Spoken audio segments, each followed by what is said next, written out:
जाती हूँ बहुत बार, तो आप लोगों को ना, मैं जिसको इंटरेस्ट है क्लासेस लेने में, तो वो ड्रॉपर वाला ग्रुप ज्वाइन कर लेना, फिर आपके पास ऑटोमेटिकली लिंक्स आ जाया करेंगे। ठीक है? मैम लिंक सेंड कर दो। हाँ, मैं लिंक शेयर लिंक कर दे देना। लिंक शेयर कर दूँ। तो जैसे हम लोगों ने कल ब्रीथिंग वाला चैप्टर फिनिश किया ना, तो कल वाली क्लास आप लोगों के मिस हो गई, बट उससे पहले आपने फर्स्ट लेक्चर अटेंड किया था, तो कल वाले का आप रिकॉर्डिंग देख लेना। आज हम स्टार्ट कर रहे हैं digestion and absorption. Digestion absorption dropper वाले बच्चों ने तो पढ़ा हुआ होगा पहले, लेकिन जो 12th वाले बच्चे हैं उन्होंने एक बार भी नहीं पढ़ा है chapter, right? Yes ma'am, lead था मैम ये। मैम रिलेटेड था, तो अच्छे से इस चैप्टर को पढ़ेंगे, एनसीईआरटी वेज में पढ़ेंगे, जितना नीट के लिए इनफ है सिर्फ इतना हम लोग इसको करेंगे। तो डाइजेशन के सिंपल सी डेफिनेशन तो हम लोगों को पता ही होती है। डाइजेशन का मतलब होता है कॉम्प्लेक्स फूड मटेरियल को सिंपलेस्ट में कन्वर्ट करना। Yes ma'am. जितना भी हम कॉम्प्लेक्स फूड खा रहे हैं उसको सिंपल फॉर्म में ये आपका कन्वर्ट करता है, या फिर सिंपल फॉर्म को हम एक एब्जॉर्बेबल फॉर्म भी बोल देते हैं। वो फॉर्म जिस फॉर्म में हमारी बॉडी फूड को इजीली एब्जॉर्ब कर ले, क्योंकि हम लोगों को बेसिकली फूड कहाँ तक लेके जाना है, सेल्स तक लेके जाना है। तभी सेल्स क्या करेंगी, सेलुलर रेस्पिरेशन करेंगे। ब्रीथिंग वाला चैप्टर पढ़ा है, उसमें पता है सेलुलर रेस्पिरेशन कितना ज्यादा जरूरी होता है।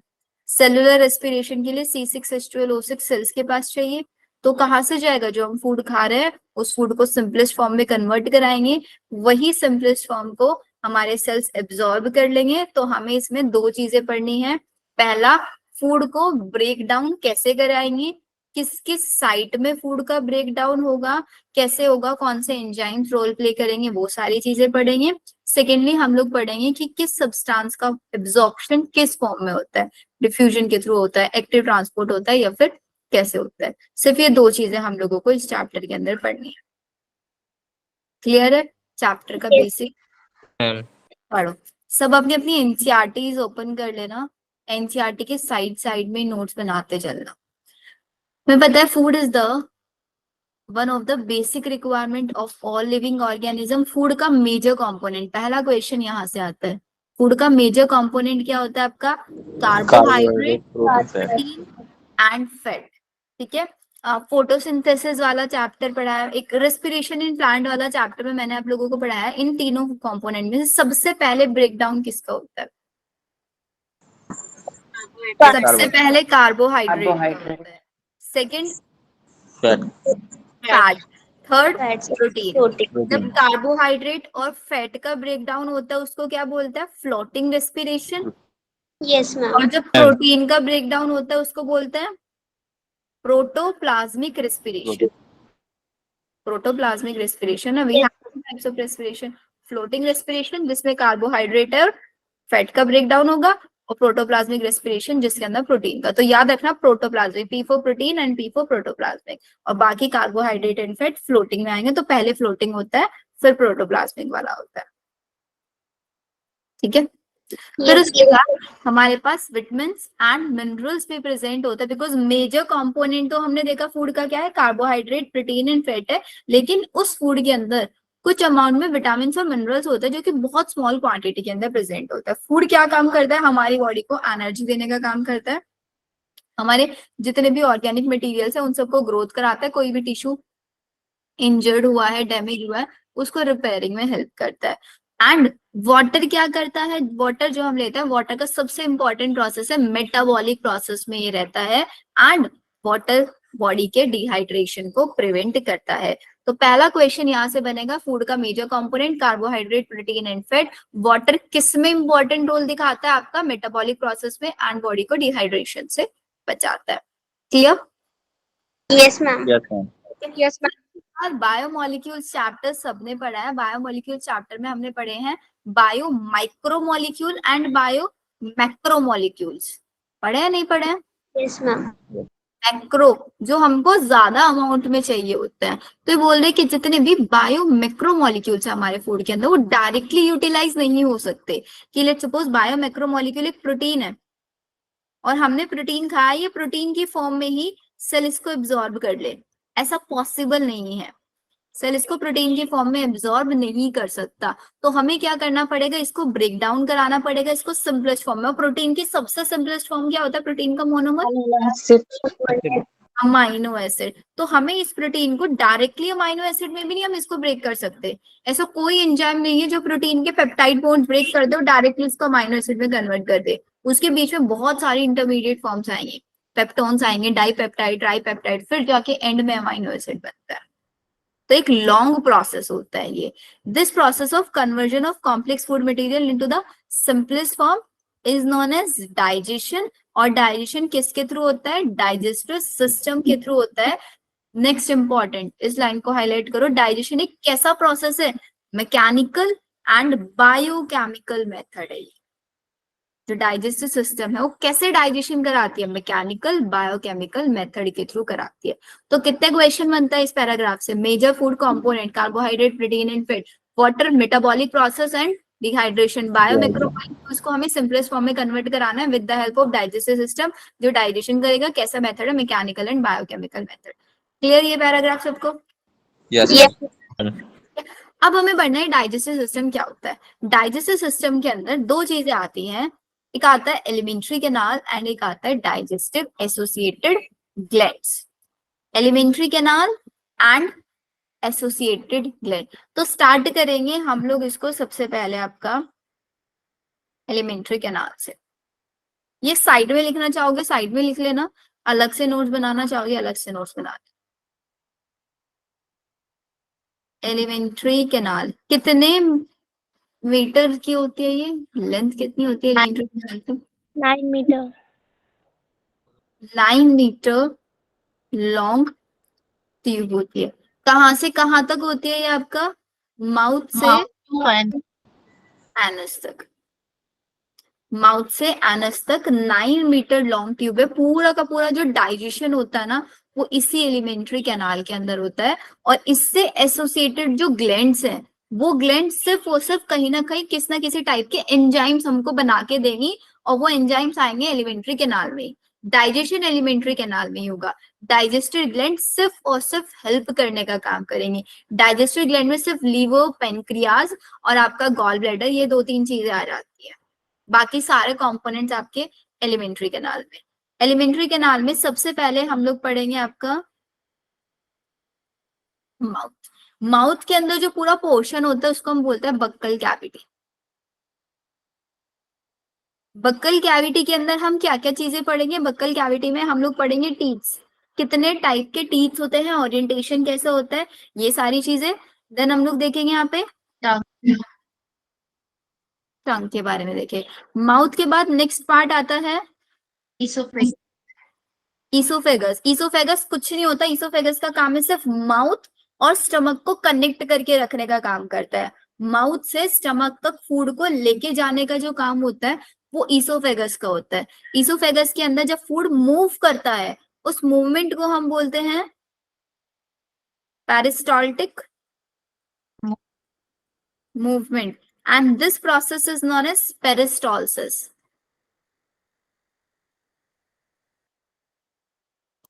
ईसोफेगस के बाद next one part is stomach. एक जे शेप ऑर्गन होता है, जे शेप ऑर्गन होता है। स्टमक के अंदर 3 कंपोनेंट्स होते हैं, कौन कौन से?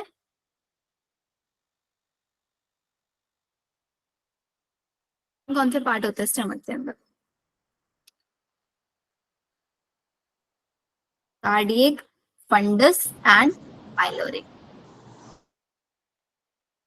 कार्डियक, फंडस एंड पाइलोरिक, इन सबको हम डिटेल में पढ़ेंगे। अभी सिर्फ आप लोगों को बता रही हूँ ताकि थोड़ा थोड़ा आप लोगों को नेमिंग्स याद होनी स्टार्ट हो जाए। स्टमक के बाद स्टार्ट होगा आपका Small small intestine. intestine. Small intestine के अंदर अगेन 3 पार्ट्स होता है, डियोडनम, Jejunum.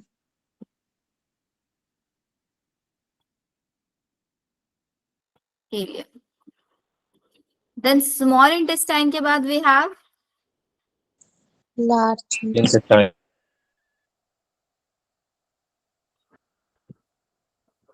लार्ज इंटेस्टाइन के अंदर भी 3 पार्ट होता है।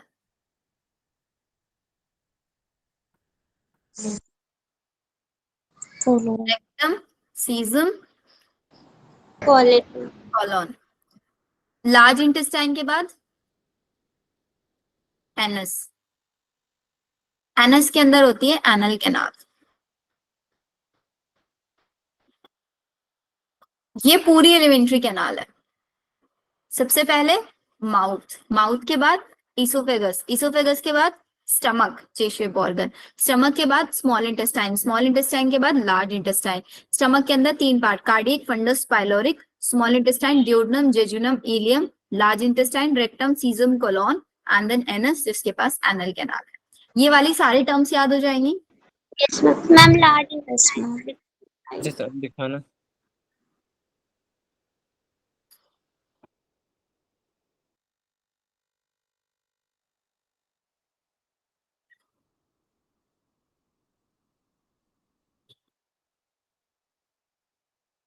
हो गया ma'am. Everyone done? Yes. Yes, ma'am.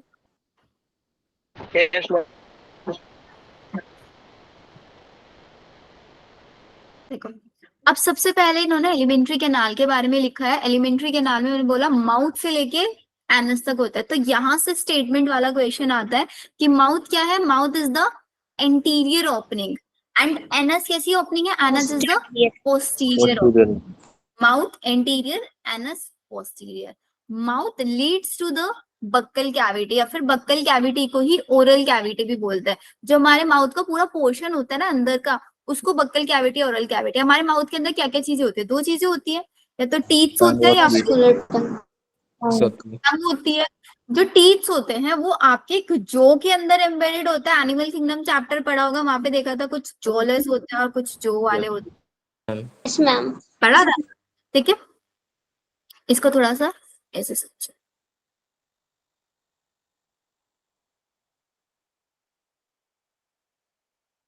का माउथ है,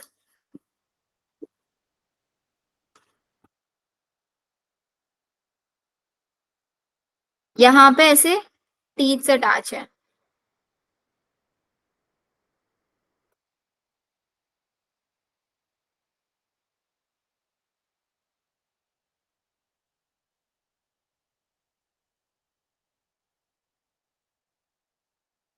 अब होगा, और ये Lower. लोअर जो। जो आपकी टंग होती है वो अपर जो से कनेक्टेड होती है या फिर लोअर जो से? Lower. लोअर जो से कनेक्टेड होती है। तो यहां से ये आपकी टंग कनेक्टेड है। दिस इज, तो पहला क्वेश्चन, टंग किससे कनेक्टेड है? अपर जो से या फिर Lower. लोअर जो से? अब ये जो आपका अपर जो में ये पूरा रूफ है, ऊपर वाला रूफ पार्ट हो गया, नीचे वाला फ्लोर हो गया। तो रूफ वाला जो पार्ट होता है इसको हम बोलते हैं पैलेट। रूफ वाले पार्ट को हम बोलते हैं आपका पैलेट। तो पैलेट, अगर आपसे कोई पूछे palate is the roof of oral cavity, Yes, ma'am. बोल सकते हो ना।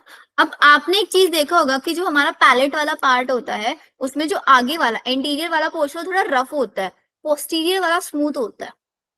टंग से फील भी करके देख सकते हो, सबके पास माउथ है। Yes, ma'am. Yes, आगे ma'am. वाला रफ है, पीछे वाला स्मूथ है। ऐसा क्यों?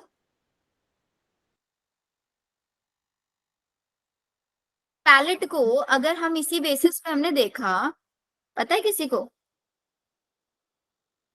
2 पार्ट्स में मैं डिवाइड कर सकती हूँ हमारे रूफ वाले पार्ट को। एक होगा हार्ड पैलेट और एक हो जाएगा Smooth. सॉफ्ट। हार्ड, हार्ड वाला जो पोर्शन होता है वो एंटीरियर होता है, पोस्टीरियर होता है? Interior. एंटीरियर होता है। एंड सॉफ्ट वाला Posterior. पोस्टीरियर होता है। हार्ड वाला पोर्शन हार्ड क्यों होता है? इसका मतलब कुछ ना कुछ इसके पास स्ट्रक्चर प्रेजेंट होंगी। Yes, ma'am. क्या प्रेजेंट होता है इसके पास? Ma'am, इसके taste. पास ट्रांसवर्स रिजेस प्रेजेंट होते हैं। इसके ऊपर क्वेश्चन आता है। ट्रांसवर्स रिजेस इसके अंदर प्रेजेंट होती हैं मस्कुलर रिजेस बोले हैं कैसे भी, ये उस सरफेस को हार्ड बनाते हैं। अब हार्ड बनाने की जरूरत क्यों पड़ी? क्योंकि जब हम फूड को खाते हैं, उसको च्यू करते हैं, उसको चबाते हैं, तो फूड हमारे माउथ से स्लिप ना हो जाए इजिली। फूड खाते टाइम फूड स्लिप ना हो जाए, इसलिए जो आगे वाला सरफेस है उसको हार्ड बनाया हुआ है, और पीछे वाला सॉफ्ट क्यों बनाया है? ताकि वो स्लिप होके आपकी, आप उसको इजिली स्वेलो कर पाए। लेट सपोज पोस्टीरियर वाला जो पार्ट है उसको भी हार्ड बना देते, तो क्या स्वेलोइंग इजी होता? No, ma'am. इसलिए आगे वाला हार्ड बनाया है ताकि फूड यहाँ से स्लिप ना हो जाए आउटसाइड, और पोस्टीरियर इसलिए स्मूथ बनाया है ताकि वो स्वेलो इजी हो जाए। क्लियर? Yes, ma'am. और ये जो ट्रांसवर्स रिजेस होता है ना, इनको बोलते हैं RUGI, GAE। ये बहुत इंपॉर्टेंट है। अगर आप कार्निवोर्स एनिमल्स की बात करेंगे ना, उनके अंदर RUGI बहुत ज्यादा डेवलप होता है, सबसे ज्यादा डेवलप उन्हीं के अंदर होता है। और क्या करता है? स्लिप को प्रिवेंट करता है आउट फूड के, ताकि फूड बक्कल कैविटी से बाहर स्लिप ना हो जाए। Done?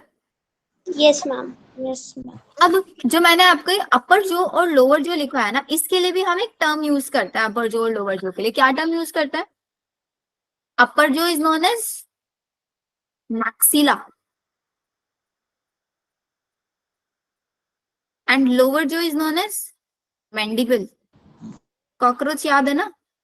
Yes, ma'am. Maxilla mandible.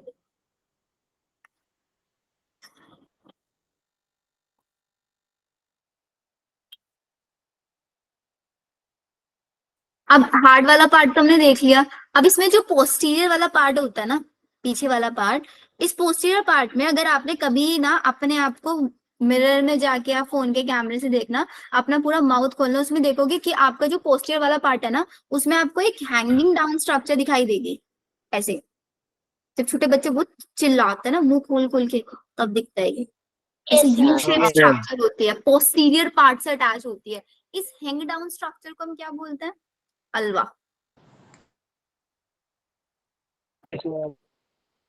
This hang down structure is known as alva.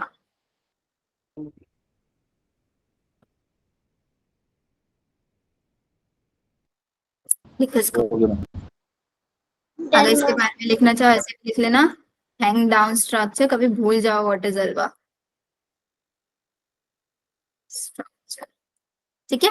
अब अगर हम इस अल्वा को देखें ना, ये अल्वा से आगे आपका क्या स्टार्ट होगा? आपका ईसोफेगस स्टार्ट होगा। Yes, mouth ma'am. माउथ वाला पार्ट है पोस्टीरियर वाला, उसके बाद ईसोफेगस स्टार्ट होगा हमारा। ठीक है। उस ईसोफेगस से पहले दो चीजें आएंगी। क्या आएगा आपका? एक आएगा नेसोफेरिंग्स, एक आएगा ओरोफेरिंग्स। अब ये नेसोफेरिंग्स और ओरोफेरिंग्स का मतलब क्या है, कहाँ से आए? फेरिंग्स क्या था? Common passage Common student here, Common. है ना? तो हमारा जो नेजल चैम्बर है, नोज के थ्रू जो कनेक्शन जा रहा होगा, वो भी कहाँ पे जाके ओपन होगा? आपके अल्वा के पास में। और जो हमारा माउथ की ओपनिंग है, वो भी कहाँ पे जाके ओपन होगी? माउथ में आगे ही। पास। तो यहाँ पे नेजोफेरिंग्स कौन सा है आपका चैम्बर? जो कि नेजल चैम्बर के पीछे की साइड, नेजल चैम्बर वाला नेजोफेरिंग, और ओरल कैविटी वाला ओरोफेरिंग्स। यहीं से नेजोफेरिंग से एक ट्यूब कनेक्टेड होती है जिसको हम बोलते हैं स्टेचियन ट्यूब। इसके ऊपर भी कभी कभी क्वेश्चन आ जाता है, स्टेचियन ट्यूब के ऊपर। ये क्या काम करती है? आपके मिडिल ईयर को, जब हम न्यूरल, फेरेंस भी तो होता है। बेटा वो भी बताऊंगी, लेकिन यहाँ से कनेक्टेड नहीं है, वो लेरिंग से कनेक्टेड है वो।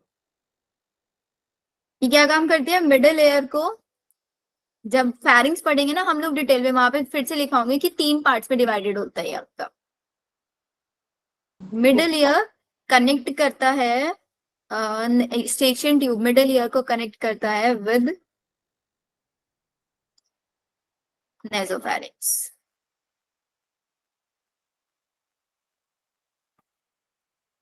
स्टेशन ट्यूब का काम होता है मिडिल ईयर और नेजोफेरिंग्स के बीच में कनेक्शन बनाना।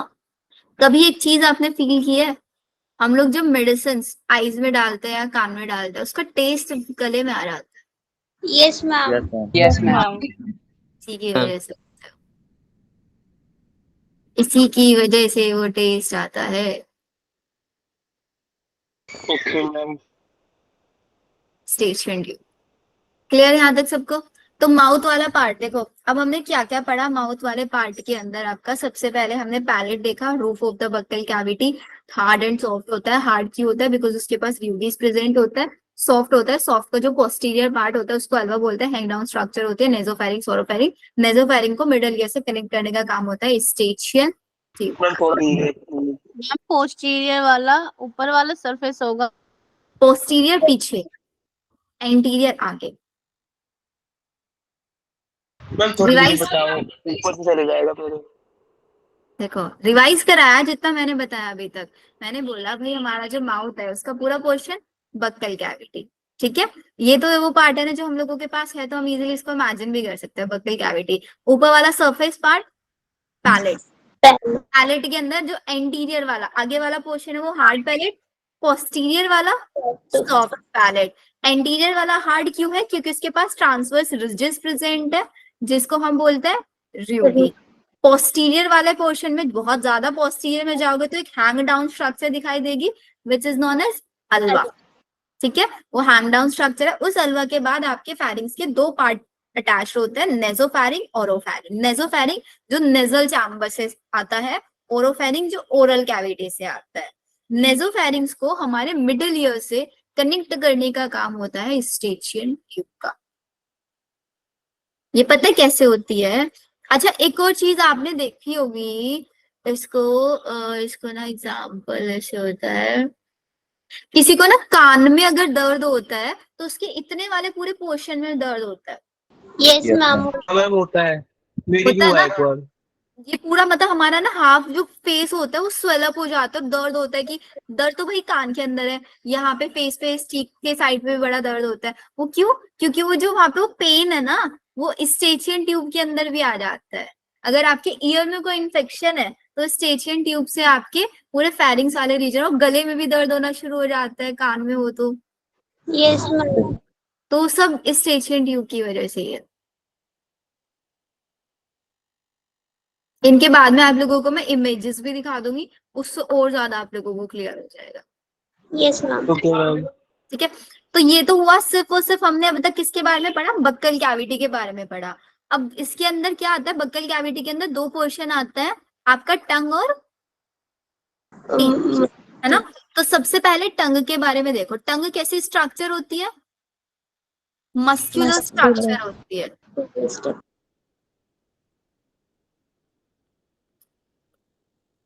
अकॉर्डिंग इसको कैसे भी मूव करा सकता है। टंग किससे अटैच होती है? रूफ से या फ्लोर से? बक्कल कैविटी के फ्लोर से। फ्लोर से। Floor of buccal buccal cavity. Buccal cavity के फ्लोर वाले पोर्शन से कनेक्टेड होती है। किसके थ्रू कनेक्टेड होती है? ये कनेक्टेड होती है फ्रेनुलम लिंग्वी। ये बहुत इंपॉर्टेंट है। फ्रेनुलम लिंग्वी के थ्रू बक्कल कैविटी से टंग अटैच होती है। सुल्ताना पूछ रही है मैम, जब हम रोते हैं तो नोज से भी टीयर्स आ जाते हैं। जब हम रोते हैं नोज से भी, नोज से टीयर्स आते हैं?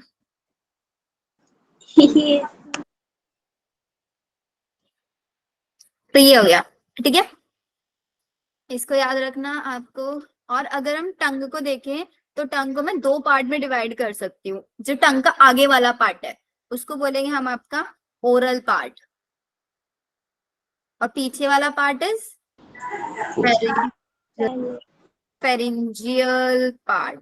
आगे वाला पार्ट मतलब पूरी टंग का 2/3 ओरल पार्ट कहलाता है और 1/3 फेरिंजियल पार्ट कहलाता है। ये क्यों बताया? क्योंकि हमारी टंग के पास, हमें पता है टंग क्या काम करती है, टेस्ट करने का काम करती है। तो टंग के ओरल पार्ट के पास ही टेस्ट रिसेप्टर्स प्रेजेंट होते हैं, उनको हम बोलते हैं गस्टेटरी रिसेप्टर्स।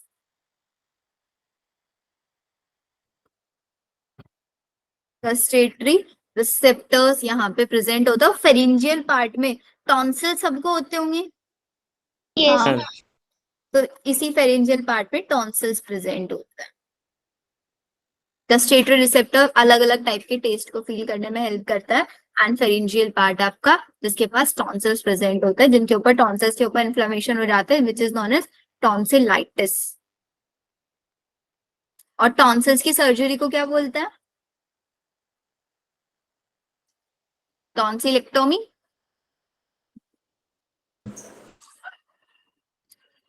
अब नेक्स्ट चीज आता है टंग के ऊपर छोटे छोटे पोर्शंस प्रेजेंट होते हैं, छोटे छोटे पार्ट्स जो होते हैं ना टंग के, उनको हम बोलते हैं पेपिलास। ये एनसीईआरटी ने नहीं दिया हुआ है लेकिन क्वेश्चन आता है यहाँ पे। Yes, papilla ma'am. क्या है? Papilla is the projections on Tongue. Tongue. Tongue के ऊपर छोटे छोटे प्रोजेक्शंस होते हैं which is known as papilla. तो total we have 4 types of papilla.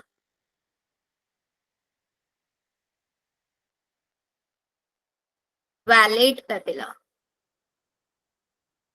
second filiform papilla, third fungiform papilla,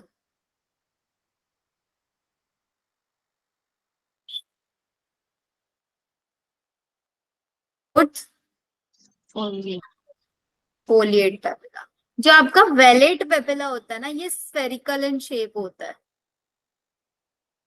this spherical in shape. और इसके ऊपर टेस्ट बर्ड्स प्रेजेंट होती है। हमने बोला था ना गस्टेटरी रिसेप्टर जो टेस्ट को फील करता है, तो ये गस्टेटरी रिसेप्टर आपके टंग के कौन से पोर्शन पे प्रेजेंट होता है? वैलेट पोर्शन पे प्रेजेंट होता है।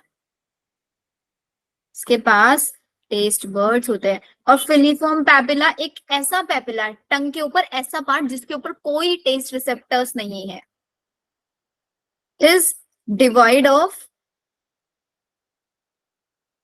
Taste buds. और फंजी फॉर्म वाले के अंदर क्या होता है?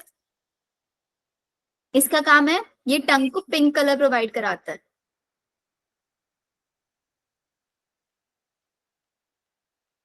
और फोलिएट पैपिला ये वेस्टिजियल है। वेस्टिजियल समझते होंगे ना? Yes, ma'am. Yes, ma'am. और फोलिएट की लीफ लाइक स्ट्रक्चर होती है, लीफ लाइक स्ट्रक्चर होती है, कोई टेस्ट बर्ड नहीं होते। सबसे ज्यादा टेस्ट बर्ड जो होता है ना वैलेट वाले के पास होता है, फिर फंजी फॉर्म के पास होता है। Fungi form pink colour, main काम उसका पिंक कलर देना है, लेकिन टेस्ट बर्ड्स भी उसके पास प्रेजेंट होता है, मैक्सिमम वैलेट के पास प्रेजेंट होता है। फिलिफॉर्म क्वेश्चन आता है वो कौन सा पेपिला है जिसके पास कोई टेस्ट बर्ड्स नहीं होते? फिलिफॉर्म वो कौन सा पेपिला है जो कि ह्यूमंस के अंदर वेस्टिजियल है। फोलिएट स्ट्रक्चर शेप कैसे होता है? लीफ लाइक स्ट्रक्चर होता है, कोई टेस्ट बर्ड्स इसके पास नहीं।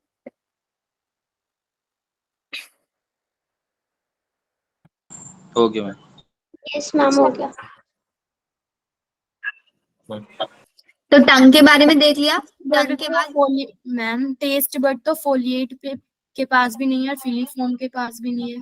दोनों के पास नहीं है, लेकिन फिलिफॉर्म हमारे अंदर प्रेजेंट तो है ना, ये फिलिफॉर्म है, फोलिएट नहीं है, वेस्टिजियल है foliate. Next one we have teeths. देखो जरा टीथ्स के बारे में, टोटल कितने टीथ्स होते हैं? 32। 32. है किसी के पास 32? काउंट किया किसी ने? No, 28. मैम मेरे पास 30 है। हम्म 30 है मैम। 30 है, 2 नहीं होंगे। तो मेरे को 31 है। 9 है। टोटल देखो, ह्यूमंस की जब हम बात करेंगे ना तो 3 कैरेक्टर शो करता है। First one heterodont, thecodont and diphyodont. Heterodont का मतलब क्या होता है? हेट्रोडोंट का मतलब होता है डिफरेंट काइंड ऑफ टीथ्स।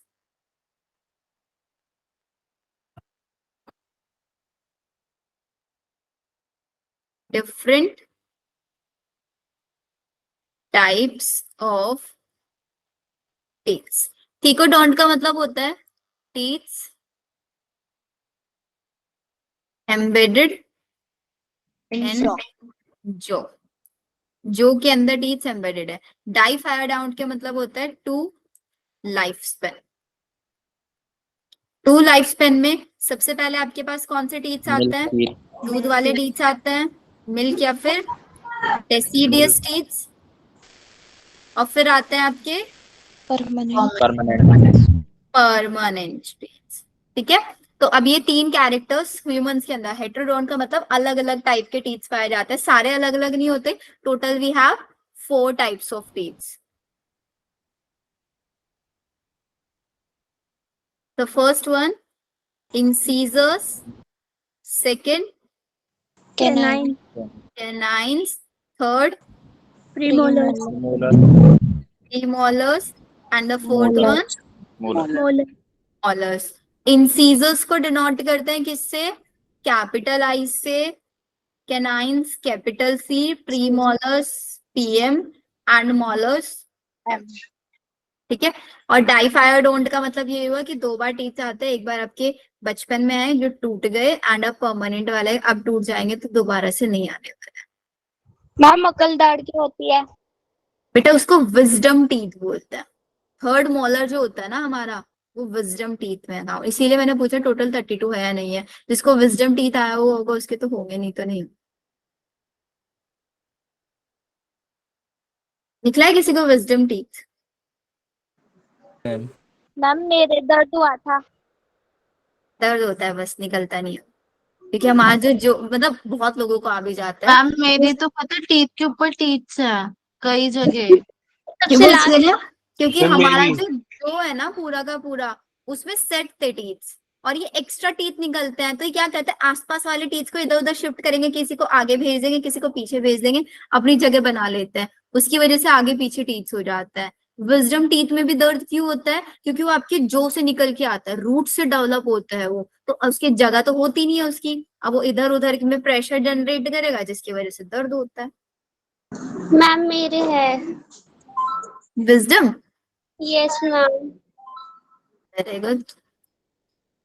हाँ, 21 से मतलब अराउंड 20-21 की एज में निकलना स्टार्ट ही हो जाता है। अब जो आपके 4 टाइप्स के टीथ है, incisors, canine, premolars and molars, इसको ऐसे समझो, एक फॉर्मूला होता है 2 1 2 3, तो पढ़ा होगा ना, yes ma'am. Into 2 is equals to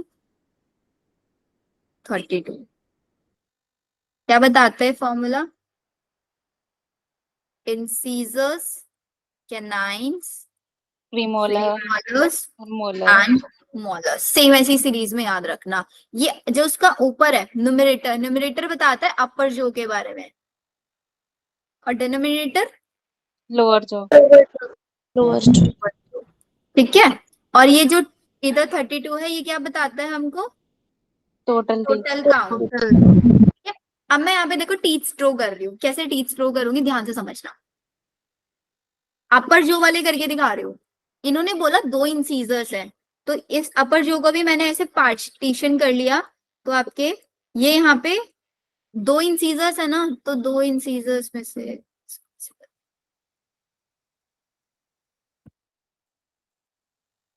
एक इंसीजर इधर आ गया, एक ही कैनाइन है आपका, सीजर्स कैनाइन वाला सबसे ज्यादा पॉइंटेड होता है, देन आपके 2 मॉलर्स एंड देन 3,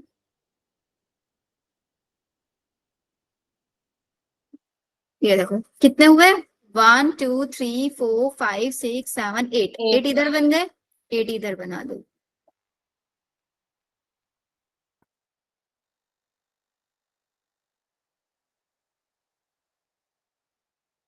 देखो, these are the incisors, these are the canines, these are premolars, these are molars। incisors हो गए 2, canines, premolars and molars। तो कैसे बनाया मैंने? 2 incisors, 1 canine, 2 premolars और 3 molars। 2 1 2 3 हो गया, नहीं हो गया फॉर्मूला? Yes, ma'am. तो 2 1 2 3 क्या बताता है? आपके अपर जो हो या लोअर जो, उसका हाफ पार्टीशन का बताता है। तो हमको अगर पूरा फॉर्मूला पूरा निकालना है तो मेरे को क्या करना पड़ेगा? 2 1 2 3 मल्टीप्लाई बाय 4 करना पड़ेगा ना। एक इधर एक इधर और दो नीचे नीचे साइड में, नीचे वाला पोर्शन में। Yes. तो 2 1 2 3। तो अगर आपसे कोई क्वेश्चन पूछे थे कि आपके पूरे माउथ में टोटल कितने प्रीमोलर्स है, कैसे निकालोगे? 2 इंटू 4 कर दोगे, 8 प्रीमोलर्स। मोलर्स के बारे में पूछेंगे, 3 मोलर्स है तो 3 इंटू 4 12 मोलर्स। इंसीजर्स पूछेंगे तो टोटल 8 इंसीजर्स होंगे। Yes, ma'am. ऐसे हो जाएगा। सिंपल फॉर्मूला समझ में आया? Yes, ma'am. Ma'am. ये तो था हमारा एडल्ट का फॉर्मूला। छोटे बच्चों का निकालते हैं, चाइल्ड वाला कैसे होता है? मैम एक बार और क्या बता? मैम ये वाला तो 8 और टोटल नंबर ऑफ टीथ्स अगर आपको निकालने हैं तो आपको क्या करना है? 2 1 2 3, ये 2 इंसीजर्स कैनाइन्स प्रीमोलर्स मोलर्स, इसको बता इंटू 4 कर देना। अगर सिर्फ अपर जो का पूछेंगे तो मल्टीप्लाई बाय 2 करके निकाल दोगे, क्योंकि 2 एक साइड होंगे इंसीजर्स, 2 एक साइड, तो टोटल 4 इंसीजर्स हो जाएंगे। ये जो 2 1 2 3 दिया है ना, पूरे माउथ का हाफ पोर्शन का दिया है, हाफ का, अपर जो का भी हाफ। तो ऊपर अपर जो में पूछेंगे उसका मल्टीप्लाई 2 कर देना, पूरे माउथ का पूछेंगे मल्टीप्लाई बाय 4 कर देना। तो सिंपल सी कैलकुलेशन है, ठीक है। ओके। फिर आ रहा, ये तो एडल्ट्स का है। चाइल्ड का क्या होता है? छोटे बच्चों का क्या नहीं होता? छोटे बच्चों के अंदर मोल मॉलर्स नहीं होते। टोटल नंबर ऑफ टीथ कितने होते हैं? 20. बनाना बिन का फॉर्मूला क्या बनेगा 20 के अकॉर्डिंग?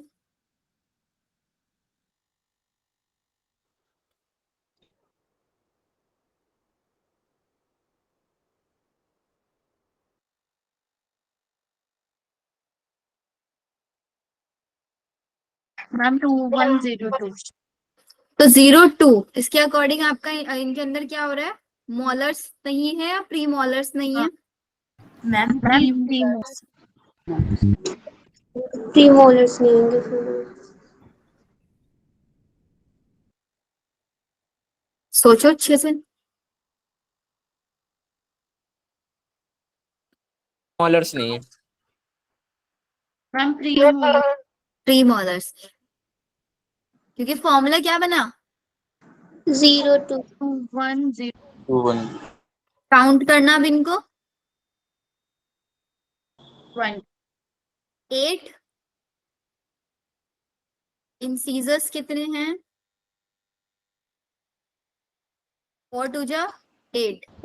नाइन्स कितने हैं? 4 1 जा 4। प्रीमोलर्स तो है ही नहीं। मोलर्स कितने हैं? 4 2 जा 8। 8 और 8 16, 16 प्लस 4 20। तो सिंपल गारंटेड क्वेश्चन आता है।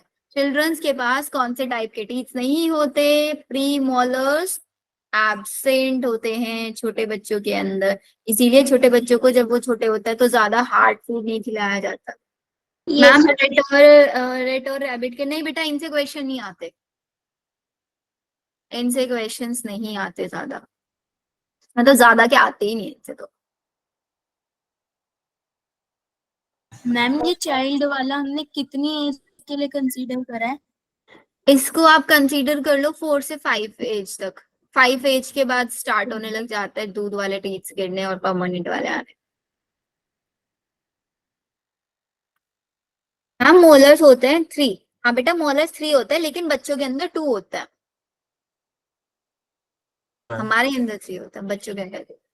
तो फॉर्मूला याद रखना, एडल्ट का 2 1 2 3 और छोटे बच्चों का 2 1 0 2। लिख लिया सबने यहाँ तक? Yes, Yes. ma'am. Yes, ma'am. अब जरा ma'am. अपनी एनसीईआरटी खोलो। अब मैंने एनसीईआरटी का काफी कुछ क्वेश्चन करा दिया है और इसको रीड करो। कहाँ तक रीड करोगे?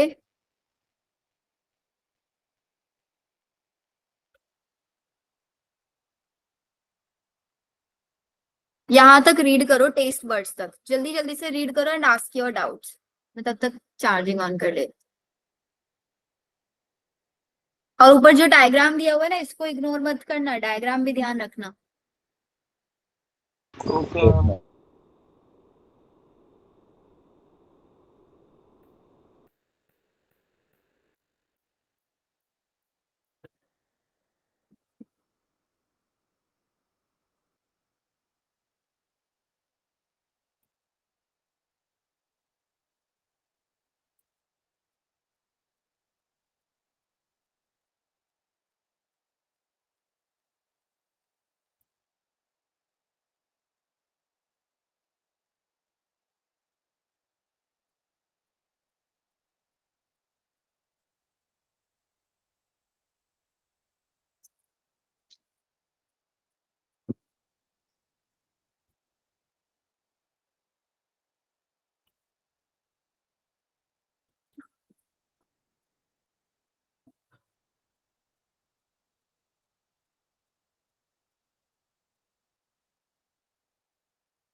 ये सुल्ताना वेल्डेयर रिंग पढ़ेंगे हम, वहां से क्वेश्चन आ सकता है, इवन आ जाता है, उसके लेबलिंग पे भी आ जाता है क्वेश्चन। सारा पढ़ेंगे, उसकी टेंशन मत लो। अभी जितना मैंने इतना बोला है ना, इसको पढ़ लो एक बार बस। हो गया? Yes ma'am. चलो, अब एक क्वेश्चन पूछा था विजडम टीथ, तो उसको भी लिख लो यहाँ पे। विजडम टीथ कौन सा टीथ होता है? मॉलर। टोटल कितने मॉलर्स होते हैं? 3. 3। तो उसमें जो थर्ड मॉलर होता है ना, या फिर लास्ट मॉलर इसको बोल देते हैं, this is known as wisdom teeth. Last molar या फिर third molar is known as wisdom teeth. और विजडम टीथ कब आता है? 18 से 25 ईयर्स की एज में आना स्टार्ट हो जाता है। तो इसका मतलब किसी के पास भी 32 टीथ नहीं होंगे। अभी तो आप लोगों की एज 17 18 ही है ना। मैम 25 ईयर के बाद भी आ सकते हैं ये। हम 25 के बाद थोड़ा कम चांसेस रहते हैं, मैक्स 24। स्मॉल होते हैं क्या ये? सबको नहीं आती, ये जरूरी नहीं है। मेरी एज 25 है, मेरे को नहीं आया अभी तक। मैम ये बहुत मैम स्मॉल मेरी होते मम्मी को अभी आए हैं ये वाले तीन, इसलिए बोला था मैं। हैं मैम। हाँ मैम बोलो। ये मोलर होता है लास्ट में, सबसे स्मॉल स्मॉल होते हैं क्या ये टीथ में? तो स्मॉल नहीं होता, ये होता है जैसे मॉलर है ना, बहुत ब्रॉड ब्रॉड टीथ ऐसी होता है बिल्कुल ही। मैम ये आता है तो पेन भी होता है बहुत ज्यादा, मतलब। पेन होता है क्योंकि पूरा जो सेट हो रखा था ना। टीथ में जगह थोड़ी ना, कोई खाली जगह है हमारे टीथ में कि यहाँ पे टीथ आएगा मोलर? तो ये पूरे जो के नीचे से निकल के आता है, रूट में से। तो मैम इसलिए मेरा बहुत तो पेन। पता है, कई बार ऐसा लग रहा है कि मेरा जॉ बढ़ रहा है साइड से। मैम मेरा 1 मंथ पहले इतना पेन हो रहा था,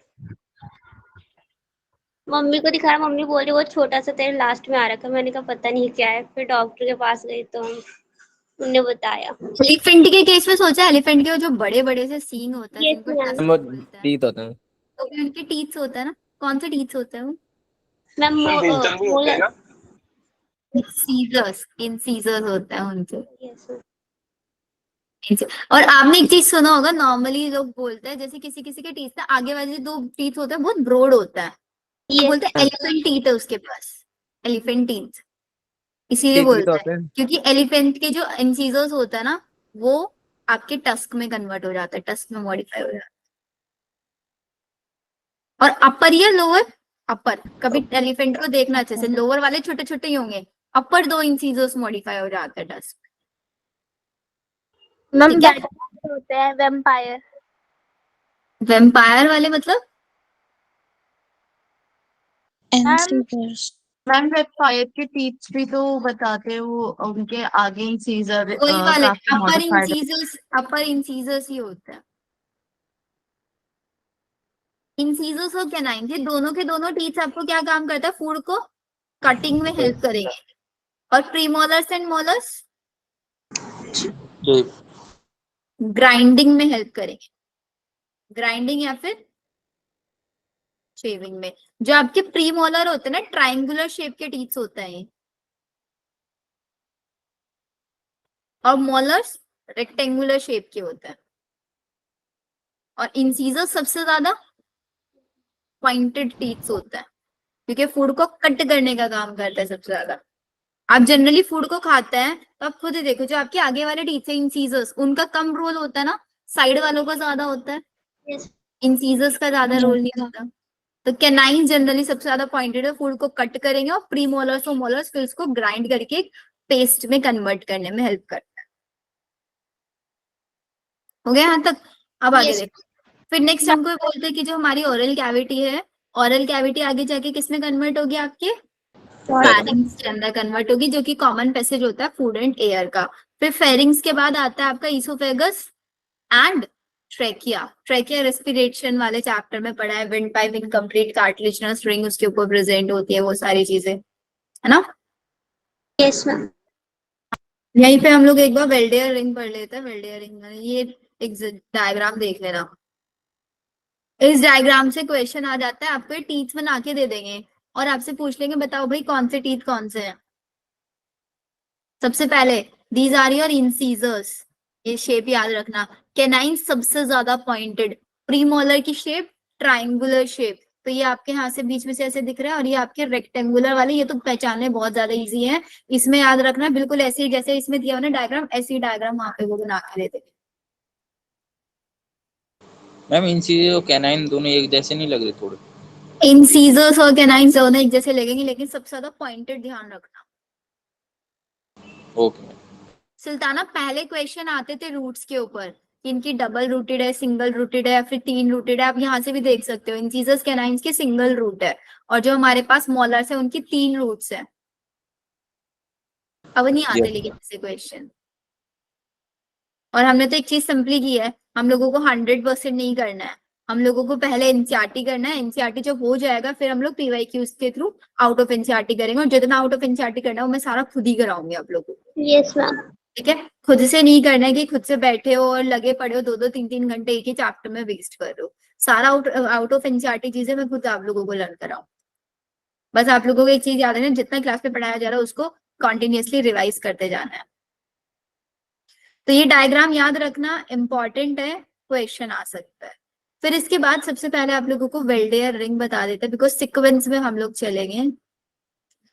इन्होंने वेल्डेयर रिंग का दे रखा था,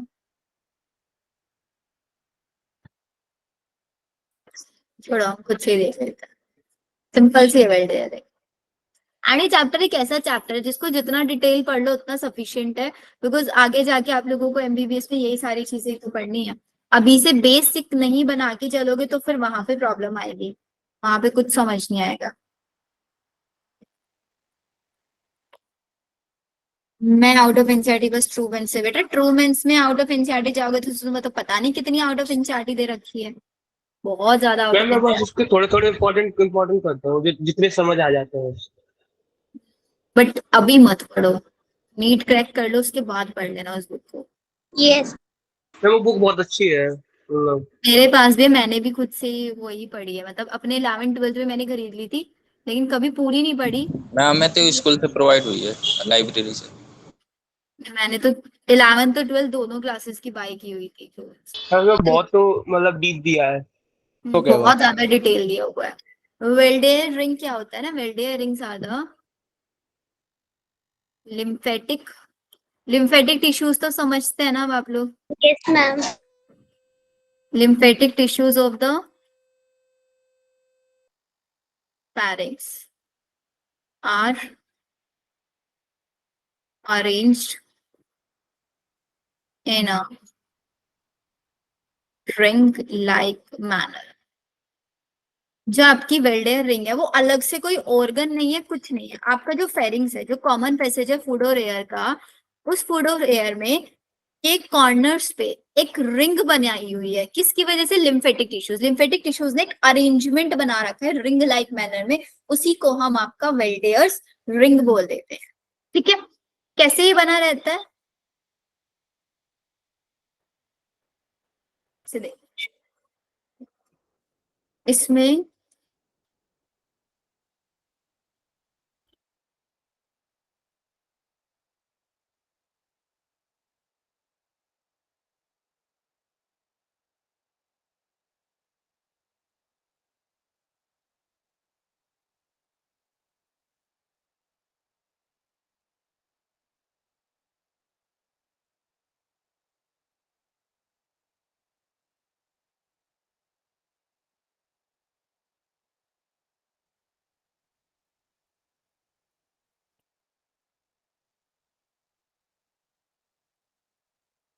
अरेंजमेंट होता है रिंग का। जो सबसे ऊपर की साइड होता है इसको हम बोलते हैं आपका फेरिंजियल फेरेंजियल टॉन्सिल। ये जो साइड में है ईयर लाइक इसको हम बोलते हैं ट्यूबल टॉन्सिल। और ये यहाँ से लाइन निकल रही है ना ट्यूबल टॉन्सिल से, ये वही स्टेचियन ट्यूब है जो मिडिल ईयर को किससे कनेक्ट करती है, नेजोफैरिंक्स से। ठीक है, और इस स्टेचियन ट्यूब के नीचे की साइड पैलेटिन टॉन्सिल, एंड सबसे नीचे की साइड लिंगुएंट टॉन्सिल। कहाँ पे बात की थी हमने लिंगुएंट टॉन्सिल प्रेजेंट होता है, ओरल में ना, अटैचमेंट ऑफ फैरिंजियल में, कहाँ पे मैम फेरिंजियल पार्ट में। या तो ये याद रखना है, रिसेप्टर्स pharyngeal- थे। ओरल में तो रिसेप्टर्स थे, फेरेंजियल पार्ट में लिंगुअल टॉन्सिल्स थे। तो pharyngeal tonsil, tubal tonsil, eustachian tube, palatine tonsil and आपके lingual tonsil, these are the 4 tonsil. सिर्फ याद रखना है, देखो इसमें से एक बार लिख लेना, एक दो बार पढ़ोगे याद हो ही जाएगा, ज्यादा क्वेश्चन इसमें से नहीं आते। टॉन्सिल जो होता है ना आपका, जो एग्जैक्टली टॉन्सिल वाले डिसीज होते हैं इन पैलेटिन टॉन्सिल्स की वजह से होती है। जब इनके ऊपर क्या आ जाता है, इन्फेक्शन हो जाता है, इन्फ्लामेशन हो जाता है, उसको बोलते हैं टॉन्सिलाइटिस। अभी टॉन्सिल्स पता है हम लोगों ने पढ़ने शुरू क्यों किए थे, इसके पीछे का बेसिक, इस टॉन्सिलाइटिस पे क्वेश्चन आ गया था एक बार पीवाईक्यू में। टॉन्सिलाइटिस पे एक बार क्वेश्चन आ गया पीवाईक्यू में, तो इस वजह से टॉन्सिल्स पढ़ने शुरू कर दिए कि हो सकता है नेक्स्ट और टाइम मैम कॉमन भी है, इसलिए कॉमन भी तो हो गया अब ये टॉन्सिल। कॉमन भी है ना टॉन्सिल डिसीज, इसलिए बढ़ाया जाता है। और टॉन्सिल के रिमूवल को क्या बोलेंगे,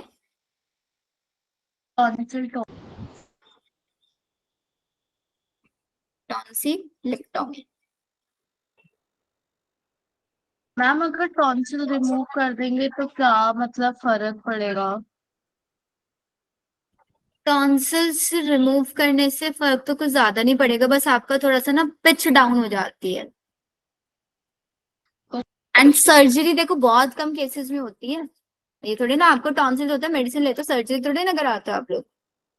नहीं मैम, मैंने जैसे कई केसेस सुने हैं, जैसे टॉन्सिल होता है ना, तभी भी कई लोग ना मतलब टॉन्सिल हो जाते हैं, डॉक्टर मना करते हैं कि स्पाइसेस नहीं खाना है, ये सारी चीजें नहीं करनी है, तभी भी लोग खाते हैं ना, तो वो इतना ज्यादा मतलब फूल जाता है, तो फिर वो बहुत ज्यादा प्रॉब्लम बढ़ जाती है। ये डॉक्टर कहते हैं कि मतलब वहाँ पूरा एरिया में इन्फेक्शन फैल जाता है, वो एरिया पूरा वो हो जाता है। पूरा एरिया इन्फ्लेमेटेड हो जाता है। इसी के साथ साथ एक और डिसीज होती है टॉन्सिल की, आपने नाम भी सुना होगा, adenoids. Yes ma'am. Yes adenoids disease किसकी वजह से होती है, जो आपके फेरेंजियल टॉन्सिल होता है ना, अगर इनके साइज बढ़ जाता है, कि एनलार्जमेंट ऑफ फेरेंजियल टॉन्सिल्स की वजह से एडिनॉइड होता है। क्या एडिनॉइड डिसीज में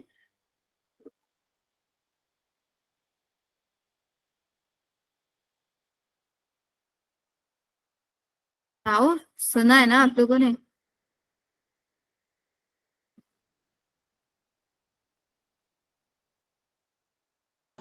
नो मैम। किसी ने भी नहीं सुना। No ma'am. मैम सबसे ज्यादा नहीं पता, हम सुना तो है, रीजन नहीं पता। हाँ मैम, ये नहीं पता कि कैसे क्यों। देखो फेरिंजियल टॉन्सिल है, फेरिंग्स वाला पार्ट आपका अफेक्ट हो रहा है, तो फेरिंग्स वाला पार्ट अफेक्ट होने से एडिनॉइड्स के अंदर सबसे पहले आपका ब्रीथिंग में प्रॉब्लम आती है, इसके अंदर ब्रीथिंग, और जो आपका थ्रोट होता है ना उसके अंदर स्वेलिंग आना शुरू हो जाती है। स्वेलिंग का मतलब उसमें ऐसा समझ लो, बिकॉज ये आप फेरिंजियल टॉन्सिल फेरिंग्स वाले पार्ट में इसका एनलार्जमेंट हो रहा है, तो गैसियस एक्सचेंज प्रॉपरली नहीं हो पाएगा, गैसेस एक्सचेंज प्रॉपरली नहीं होता है, जिसकी वजह से आपका यहाँ पे ब्रीथिंग इश्यूज आने शुरू हो जाता है। थ्रोट जो होता है वो स्वेलअप दिखाई देने लग जाता है। इसका इमेज भी देख लेना गूगल पे एडिनॉइड्स में, जो आपका गला है ना, यहाँ से गले में से आपका थोड़ा थोड़ा स्वेलिंग या फिर मोटा मोटा दिखाई देगा, जैसे होती है ना ग्वाइटर डिसीज होती है, ग्वाइटर में तो फीटल लाइक बन जाता है, इसके अंदर इतना ज्यादा नहीं होता, इसके अंदर कम होता है, लेकिन कुछ कुछ ऐसी सी शेप बन जाती है इसमें। ओके। समझ आ गया सबको, वेल्डेयर रिंग क्या है, सिर्फ फेरिंग्स के ऊपर लिम्फेटिक मैम। टिश्यूज अरेंजमेंट है। कितने लिम्फेटिक टिश्यूज हैं आपके पास? 4। फेरिंजियल, चार है। Tubal, lingual and palatine. Palatine से टॉन्सिलाइटिस होता है, फेरिंजियल से एडेनॉइड्स होता है। मैम लिंगुअल टिश्यू में इन्फ्लेमेशन कैसे हो जाती है? लिंगुअल टिश्यू में नहीं होती इन्फ्लेमेशन, पैलेटिन में होती है। किसी भी इन्फेक्शन की वजह से हो सकता है, आपने जो फूड खाया, फूड के अंदर कोई बैक्टीरिया वगैरह है, कुछ भी। ठीक है, यस मैम। तो ये वेल्डेयर रिंग वाला पार्ट हुआ। अब हम लोगों को ना यहाँ पे एक और चीज जो हम मिस कर रहे हैं, टीथ की स्ट्रक्चर, उसके ऊपर भी क्वेश्चन आता है। तो टीथ बनाते हैं एक अच्छा सा डायग्राम बना रहे हो ना आप लोग? ये यस मैम। Yes, ma'am. हाँ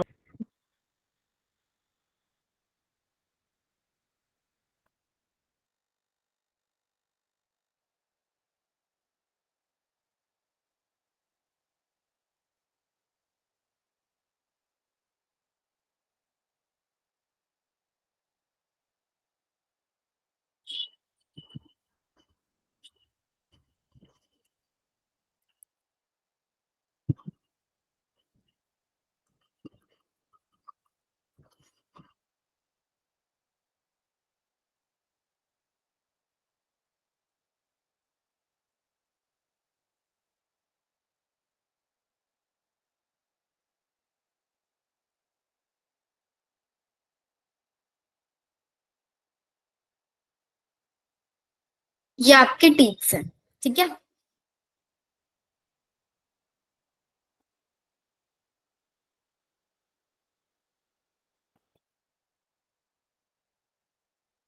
इसके ऊपर भी एक क्वेश्चन आता है, पीवाईक्यूज में तो जनरली आता ही है। ये जो ऊपर वाला पार्ट होता है ना, जो व्हाइट व्हाइट पार्ट होता है, जो हमारे टीथ का हमें दिखता है, उसको क्या बोलते हैं आपका? क्राउन पार्ट होता है आपका। और जो आपका गम्स वाला पार्ट होता है, उसको बोलते हैं हम आपका नेक, ठीक है। और गम्स के नीचे वाला पूरा पार्ट इज रूट्स। क्राउन, नेक और रूट्स। क्राउन में सारा वो पार्ट जो व्हाइटिश व्हाइटिश होता है, किससे बना होता है? कैल्शियम हाँ, फॉस्फेट या calcium carbonate? Calcium carbonate. Calcium carbonate. Maximum phosphate से बनके बना होता है। हाँ मैम। मैक्सिमम कैल्शियम फॉस्फेट होता है इसके अंदर, ठीक है। तो जो सबसे ऊपर वाला पार्ट है ना टीथ का, this is known as enamel. पर एनेमल के बाद जो सेकेंड वाला पार्ट होता है, विच इज योर डेंटाइन, ठीक है। और ये जो बीच वाला पार्ट है यहाँ पे, this is your pupil. Pulp cavity. Pupil नहीं, हाँ। ये पल्प कैविटी हो गई आपकी, ठीक है। और ये जो रेड वाला पार्ट है, this is known as your cement. Question क्या आता है? क्वेश्चन ये आता है कि जो आपका एनिमल होता है, इसके अंदर किस टाइप की सेल्स प्रेजेंट होती है एनिमल में? एनिमल को बोलते हैं कि ये पूरी बॉडी का हार्डेस्ट सब्सटेंस है, more than bones even. Bone से भी ज्यादा हार्ड होता है ये। कौन सी सेल से मिलके बना होता है ये? हमारे लोग का blast. Blast cell. Structural organisation वाला चैप्टर पढ़ा है ना, ब्लास्ट, क्लास्ट और सिस्ट। ब्लास्ट बनाना, क्लास्ट क्लीवेज कराना। तो ये अमीलोब्लास्ट सेल से मिलके बना होता है। डेंटाइन कौन सा पार्ट होता है? एनिमल के जस्ट नीचे वाला पार्ट डेंटाइन होता है। ये कौन से सेल से मिलके बना होता है? ओडोंटोब्लास्ट सेल से। इसके ऊपर पीवाईक्यू में क्वेश्चन आया था, तब से हम लोगों ने ये पूरी स्ट्रक्चर पढ़नी स्टार्ट कर दी कि भाई टीच तो पढ़ रहे हैं, उसकी पूरी एनाटॉमी भी पढ़ ले फिर, यस मैम। ठीक है। तो एक बार एमिलोब्लास्ट और ओडोंटोब्लास्ट से, एक बार इस पल्प कैविटी से क्वेश्चन आया था पीवाईक्यू में। What is pulp cavity? Pulp cavity वो पार्ट है जिसके अंदर जहाँ पे आपकी नर्व्स होती है। नर्व्स वगैरह प्रेजेंट होंगे, नर्व्स होंगे, ब्लड कैपिलरीज होंगे, टिश्यूज होंगे। ये क्या है? ये टीथ के सर्वाइवल के लिए रिस्पॉन्सिबल है। टीथ के न्यूट्रिशन के लिए। अब वो होता है ना सेंसिटिविटी वाला केस दिखाता है, हाँ, तो सेंसिटिविटी यस वाला मैम। केस वो इसी पल्प कैविटी की वजह से सेंस होता है कि आपने कुछ ठंडा खाया, आइसक्रीम खाई, तो एक झंझनाहट फील हो रही है टीथ में। और वो सेंसोडाइन मैम पेस्ट क्या ये काम करता है, सॉफ्ट इसी पल्प कैविटी को, इसी पल्प कैविटी के अंदर कुछ इन्फ्लामेशन आ जाती है जिसकी वजह से बहुत ज्यादा सेंसरी बन जाता है, इसके ऊपर वर्क करता है पल्प कैविटी के ऊपर। तो pulp cavity is the region. Question directly पूछा जाता है टीथ के अंदर वो कौन सा पार्ट है जिसके अंदर सबसे ज्यादा ब्लड कैपिलरीज और टिश्यूज प्रेजेंट होंगे, this is your pulp cavity. Ma'am ICT की ट्रीटमेंट इसी में होती है ना, क्या बेटा? Root canal treatment? हाँ, वो इसी में ही होती है, मैम मेरी हुई। Blood capillary tissues and nerve fibres, ये सब आपका पल्प कैविटी के अंदर प्रेजेंट होता है। और टीथ्स कब तक हमारे ग्रो करेंगे? जब तक ये ओडोंटोब्लास्ट और एमिलोब्लास्ट सेल्स है, बिकॉज ये बनवाने का काम करेंगे, यस मैम। है ना।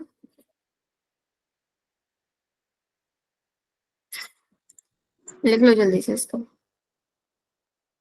लिख दिया मैम। हो गया मैम। हो गया। तो यहाँ तक हम लोगों ने पूरा टीथ्स वाला पार्ट ये सब कुछ फिनिश कर लिया है। अब एनसीईआरटी पे आ जाओ। तो इन्होंने क्या बोला था, ओपन इनटू द फेरिंग्स। अब ये बच्चों एनसीईआरटी जो है ना बहुत इंपॉर्टेंट है, बिकॉज यहाँ के एक एक लाइन से क्वेश्चन आ सकता है, हर एक लाइन से क्वेश्चन बन सकता है। ओपन इनटू द फेरिंग्स, कौन ओपन होगा फेरिंग्स में? कौन ओपन हो रहा है? Buccal cavity, yes ma'am. Buccal cavity open होगी ना फेरिंग्स में। फिर फेरिंग्स है, pharynx is the common passage for both food and air. Food और एयर का कॉमन पैसेज है। यहाँ से ये आपका, ये आपकी नोज, नॉस्ट्रल, नीचे आपका ये माउथ, यहाँ से गैसेस जा रहा है, यहाँ से फूड जा रहा है, तो सबका सब ओपन होके कहाँ आ रहा है, ये कॉमन पैसेज फाइल फेरिंग्स। फिर ये आगे जाके दो पार्ट में डिवाइड हो जाता है, एक फूड पाइप में और एक विंड पाइप में। तो यहाँ तक तो फूड और विंड सब मिक्सअप आ रहा है। अब जो ये मेरा विंड पाइप है, windpipe is known as trachea. Trachea, और food pipe is known as oesophagus. ठीक है। तो अब चांसेस है ना कि आपका ये जो फूड है ये अगर विंड पाइप पे चला गया तो क्या आएगा, खांसी होगी। Yes ma'am. तो अब हमें क्या चाहिए भाई, इस विंड पाइप को हम कवर कर दे किसी चीज से, किससे कवर करके रखते हैं? एपिग्लोटिस। कोटाइल। एपिग्लोटिस। किसी ने एपिकोटाइल बोला? एपिग्लोटिस ही बोल रहा था। प्लांट्स। देखो, तो ये वही लिख के देता है कि कार्टिलेज का बना फ्लैप, फ्लैप मतलब ढक्कन लाइक स्ट्रक्चर होता है which is known as epiglottis, जो किसको प्रिवेंट करता है, फूड की एंट्री को किसके अंदर, ग्लोटिस के अंदर। ग्लोटिस क्या है, what is glottis? Wind pipe की ओपनिंग जो होती है उसको हम ग्लोटिस बोलते हैं। स्वेलिंग, जब आप फूड को निकलते हैं। ठीक है, बहुत इंपॉर्टेंट है, क्वेश्चन आता है इससे, याद रखना। मैम फिर बोल, मैम आपके पास न्यू एनसीईआरटी है क्या? न्यू में तो चैप्टर ही नहीं होगा। नहीं पुरानी नहीं, तो है। पुरानी है नहीं, तो। नहीं में है चेंज है लेकिन क्या? मैम वो है पेज नहीं नहीं में, है। मतलब जो मेरे पास है उसमें है, लेकिन वो दूसरे पेज में है, जिस पेज में मतलब टीथ के बगल में नहीं है, उससे पहले है ये सब, ये जो कोई पार्ट है। बात नहीं, बट लाइंस एग्जैक्टली है, इतना मैं श्योर हूँ। यस एक मैम। सेकेंड होल्ड करना बच्चों।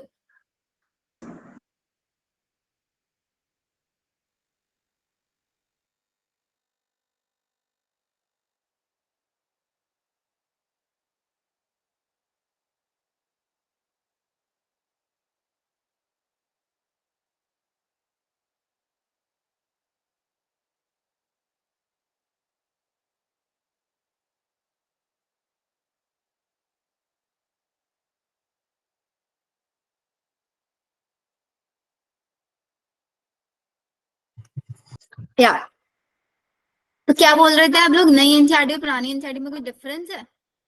नहीं है नो, मैम। तो उसमें थोड़ा सा नीचे में दे रखा है मैम मतलब। चैप्टर हटा दिए और कुछ चैप्टर के पोर्शन ही हटा दिए न्यू में। नहीं हाँ में मतलब तो नई मैम ये एनसीईआरटी तो में तो होगा भी ना। ये चैप्टर मैम तो ये है भी नहीं चैप्टर, नई एनसीईआरटी में, यस मैम वही कह रही है। लाइनिंग्स वगैरह सब कुछ सेम है। मैम। मैम एक बार डायग्राम दिखा देना आपने जो बनाया था अभी। मैम ईसोफेगस की ओपनिंग को क्या कहते हैं? इसोफेगस की कोई ओपनिंग नहीं होती, डन मैम, डायरेक्ट फेरिंग से ओपन हो गए। हो गया मैम।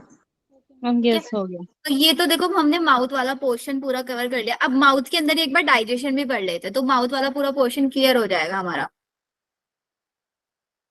तो इसको लिख लो, इधर लिख लो। ये नोट्स अगर आप लोग मुझे शेयर करने के लिए बोलोगे ना, सब कुछ समझ नहीं आएगा, क्योंकि मैं अभी इधर उधर कहीं भी जहाँ स्पेस मिल रहा है वही लिख रही हूँ। तो साइड बाय साइड सारी चीजें नोट डाउन करते चलना। हैंड रिटन नोट शेयर कर दूंगी बस आप लोगों को मैं। Yes okay ma'am. डाइजेशन इन, मैम वो कहाँ पे आपने ही डाइजेशन, बनाए है? मैंने क्या बनाया मतलब? वो हैंड रिटन नोट्स आपने ही बनाए या फिर किसी स्टूडेंट ने? मैम के हैं। ओरल कैविटी में डाइजेशन कैसे होगा वो देखो। अब सबसे पहले आपने फूड खाया, ठीक है, आपके माउथ में स्लाइवा होता है। Yes ma'am. Yes ma'am. पहला क्वेश्चन आता है स्लाइवा की पीएच, जी एसिडिक या बेसिक? बेसिक, बेसिक होते हैं। 6.8 से 7 7, अरे पीएम लिख दिया, पीएच तक। न्यूट्रल ही है एक तरह से थोड़ा। मतलब पूरी न्यूट्रल नहीं होती, ऑलमोस्ट 6.7 Acidic 8 और 9 ऐसे neutral। पाई जाती है, ठीक है, इतनी है। Yes. और स्लाइवा के अंदर अगर आप देखोगे ना, तो 99.5% इसके अंदर वाटर होता है। रेस्ट पार्ट में इसके पास इलेक्ट्रोलाइट्स वगैरह प्रेजेंट होते हैं।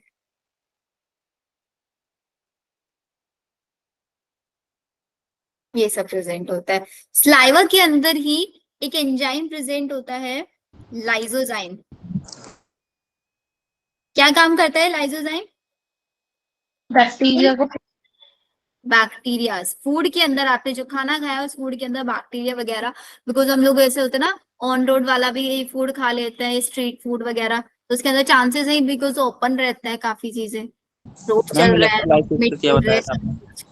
इलेक्ट्रोलाइट्स वगैरह भी इसके अंदर प्रेजेंट होता है, जैसे एन पॉजिटिव, के पॉजिटिव, Cl नेगेटिव, ऐसे, ओके मैम। ठीक है। लाइसोजाइम इसके अंदर प्रेजेंट होता है, और एक और एंजाइम प्रेजेंट होता है जिसको हम बोलते हैं टाइलिन। टाइलिन का काम क्या होता है? टाइलिन का काम होता है आपका स्टार्च को ब्रेक डाउन कराना। स्टार्च को ही कन्वर्ट कर देता है किसमें?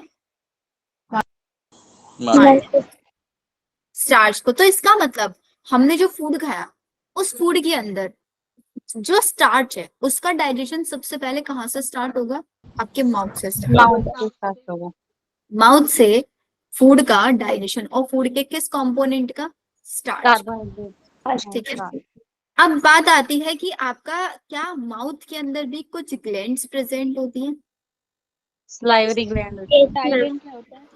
प्रेजेंट होती है स्लाइवरी ग्लैंड। इसके ऊपर भी क्वेश्चन आता है, तो लिखो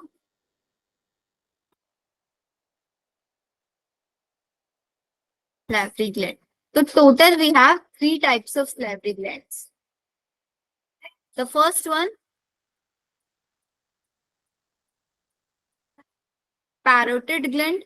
Second one, ये सलाइवरी ग्लैंड एंडोक्राइन है। exocrine. Okay ma'am. Submaxillary और submandibular भी हम इसको बोल सकते हैं. And the last one is sublingual gland. ठीक है। अभी मैंने आपको बोला कि स्लाइवा के अंदर टाइलिन होता है, तो ये जो टाइलिन होता है ना, ये टाइलिन को सिक्रीट करने का काम इस पैरोटिड का ही होता है।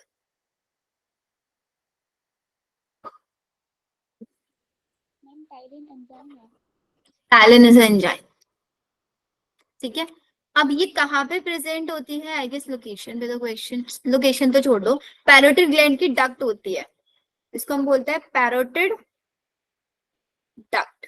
अच्छा, ये स्लाइवरी ग्लैंड आप लोगों ने बहुत स्ट्रक्चरल ऑर्गेनाइजेशन में पढ़ा है कि जो स्लाइवरी ग्लैंड की जो डक्ट्स होती हैं, एक्सोक्राइन है या एंडोक्राइन है, ये डक्ट्स के थ्रू सिक्रीशन को भेज रही है।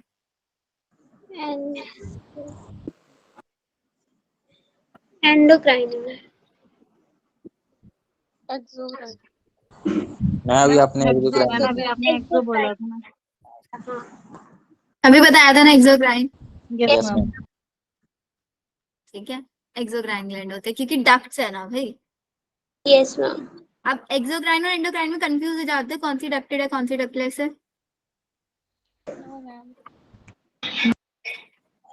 Endocrine, endo ductless. एंडोक्राइन सिस्टम से याद रखना, सबसे लास्ट चैप्टर ह्यूमन फिजियोलॉजी का, केमिकल कोऑर्डिनेशन इंटीग्रेशन, उसमें हॉर्मोन्स पढ़ता है, हॉर्मोन्स Yes, के लिए कोई डक्ट्स नहीं होती, No, एंडोक्राइन सिस्टम, तो वहां से याद रखना एंडोक्राइन, तो मतलब वो डायरेक्टली जो अपना ब्लड के अंदर सिक्रीशन को डाल देती है, और एक्सोक्राइन जो डक्ट्स के थ्रू करती ओके। है। Yes ma'am.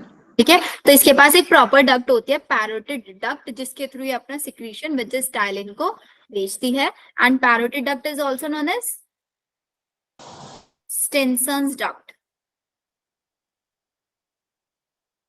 स्टेनसन्स डक्ट भी हम इसको बोल देते हैं। अब एक डिसीज सुना होगा आपने, मम्प्स, सुना है ना, वो मम्प्स डिसीज यहीं पे होती है, जिसके अंदर क्या होता है, आपकी अगर पैरोटिड ग्लैंड के अंदर इन्फेक्शन हो जाता है उसको मम्प बोलते हैं।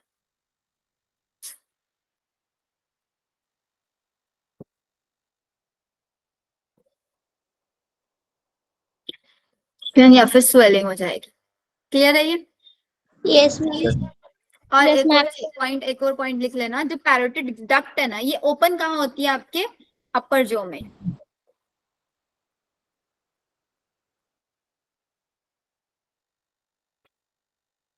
अपर जो में जाके ये आपकी ओपन होती है। ठीक है, सब मैक्सिलरी, मैक्सिलरी मैक्सिमम मतलब सबसे लार्जेस्ट जो ग्लैंड होती है वो हुई होती है आपकी सब मैक्सिलरी। तो ये सबसे पहला क्वेश्चन, ये सबसे लार्जेस्ट ग्लैंड। लार्जेस्ट ग्लैंड है। इसकी डक्ट का नाम क्या है? इसकी डक्ट है आपकी वॉटन डक्ट।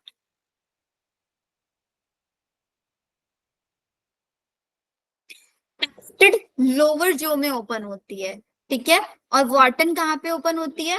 अपर। ये भी लोअर जो, ये भी लोअर जो में ही होती है। मैंने अपर लिख दिया क्या यहाँ पे? अरे Yes. Lower,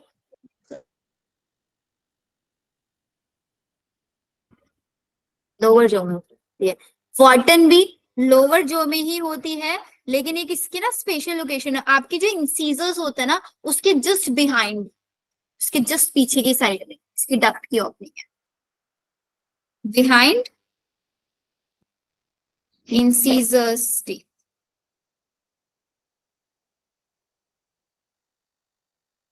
next we have sublingual, lingual मतलब सबसे छोटा, तो ये सबसे स्मॉलेस्ट ग्लैंड होती है आपकी। इसकी डक्ट का नाम याद रखना, इसकी डक्ट का नाम है रेवेनस डक्ट, रेवेनस या फिर बार्थोलिन डक्ट।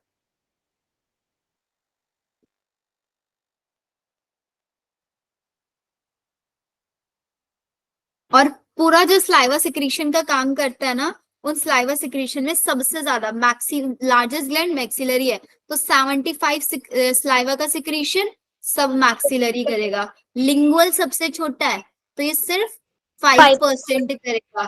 बचा कितना? 20%। तो 20-25 के अराउंड पैरोटिड ग्लैंड सिक्रीशन करेगा। Yes ma'am. लिख लो इसको जल्दी से। ओके।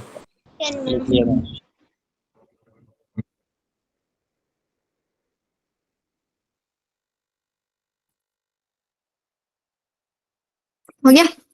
Yes ma'am. फिर एक बार ऊपर आ दो। क्या बताना है? मैम ऊपर वाला पता दिखा दो। ऊपर वाला दिखा दो, उससे पहले क्या बोला नहीं समझ आया। ये वाला हाँ भैया।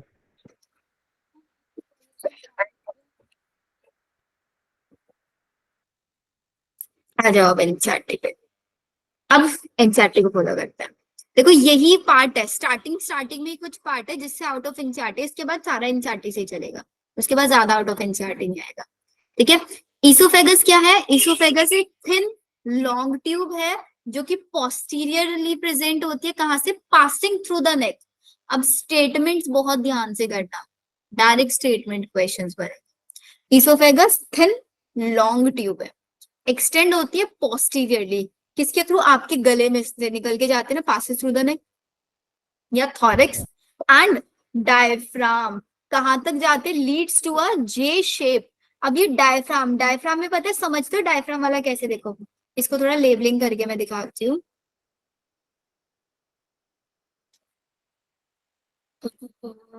यहाँ देखो, ये आपकी नोज, ठीक है, ये आपका माउथ,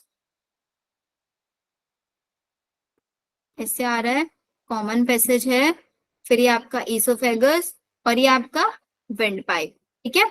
विंड पाइप ट्रैक के आगे जाके ऐसे डिवाइड हो Yes. जाता है ना, कौन से वर्टिब्रा पे T डिवाइड five. होता है, फिफ्थ थोरेसिक वर्टिब्रा, फिफ्थ पे ना, फिफ्थ थोरेसिक वर्टिब्रा पे डिवाइड हो जाता है और ऐसे आपके ये लंग्स बना लेता है। इन लंग्स के नीचे क्या होता है आपका, ये Diaphragm. मस्कुलर स्ट्रक्चर होता है, डायफ्राम। डायफ्राम। इसी डायफ्राम के नीचे आपका स्टमक होता है। तो ये बोल रहा है कि जो इसोफेगस है ना, ये इसोफेगस डायफ्राम को पास करता हुआ जाएगा ऐसे, और तब जाके आपका ऐसे स्टमक में ओपन Okay. है। अब लाइन समझ में, Yes, ma'am. ये लिखा है इन्होंने यहाँ पे, लॉन्ग ट्यूब पोस्टीरियरली आपका Yes, नेक, ma'am. आपका थोरेसिक रीजन और डायफ्राम तीनों को पास करती हुई जाती है, और किसके अंदर लीड हो जाती है जाके, J Stomach. Shape bag like structure, bag like structure which is known as stomach, ठीक है। ईसोफेगस स्टमक में ओपन हो रहा है, तो उसके बीच में कुछ ना कुछ बीच में स्पिंक्टर, कहीं पे भी स्पिंक्टर टर्म पढ़ोगे उसका मतलब याद रखना है गेट है। जैसे घरों में दरवाजे होता है ना, ओपनिंग एंड क्लोजिंग वाले, वो स्पिंक्टर का मतलब होता है यहाँ पे। तो क्या ओपन हो रहा है, ईसोफेगस स्टमक में, जो आपके जो स्टमक की डिसीज अगर ट्रीट करते हैं उनको गैस्ट्रोलॉजिस्ट बोलते हैं ना, Yes, तो ma'am. इसीलिए टर्म लिखा गैस्ट्रो, और स्टमक की ग्लैंड्स गैस्ट्रिक ग्लैंड्स।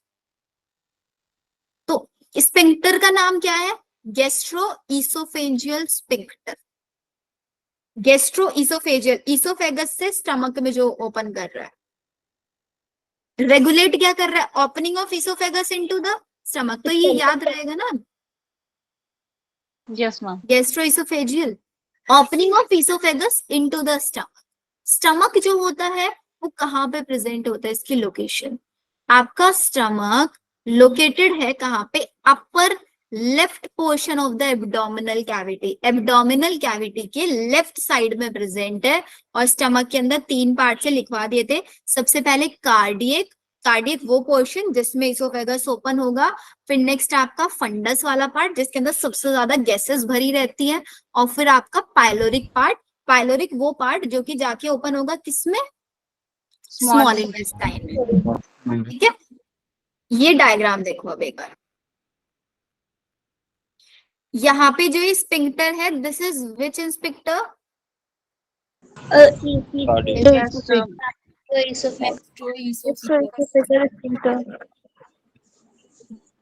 और ये आपका पाइलोरिक में, ये कहाँ पे जाके ओपन होगा पाइलोरिक वाला, स्टमक से स्मॉल इंटेस्टाइन का सबसे पहला पार्ट डियोडनम। तो इस वाले स्पिंक्टर को हम बोलते हैं आपका पाइलोरिक स्पिंक्टर।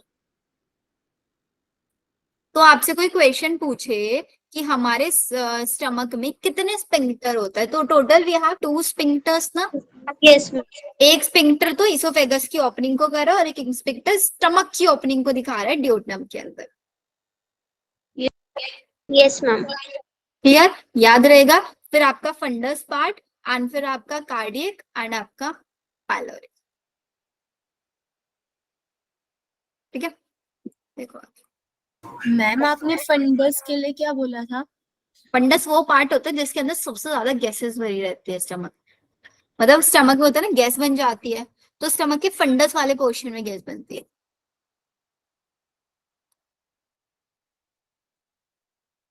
तो which open into the small part of the first part of the small intestine, first part of small intestine is known as duodenum। अब यहाँ से देखना, स्मॉल इंटेस्टाइन को हमने 3 पार्ट में डिवाइड किया था, ड्यूोडेनम, जेजुनम एंड इलियम।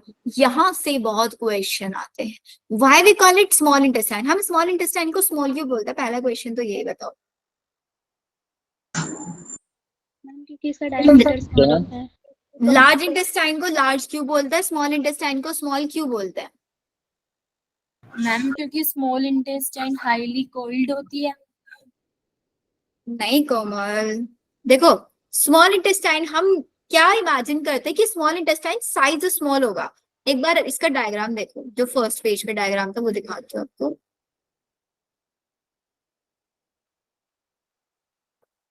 ये डायग्राम चेक करो।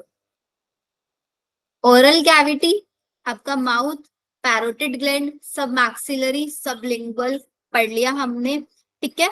फिर आपका फेरिंग्स कॉमन पैसेज है, ये आपका इसोफेगस, ये यहाँ से आपका विंड पाइप, ये आपका डायफ्राम, यहाँ पे आपके लंग्स ऐसे होंगे, ठीक है। फिर डायफ्राम से अंदर जा रहा है stomach, oesophageal sphincter, pyloric sphincter.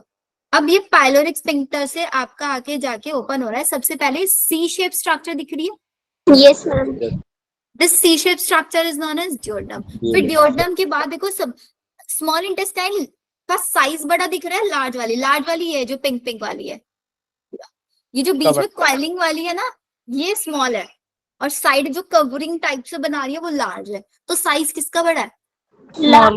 Small intestine का बड़ा है। स्मॉल इंटेस्टाइन का बड़ा है, तो फिर भी हम इसको स्मॉल बोल रहे हैं, क्यों?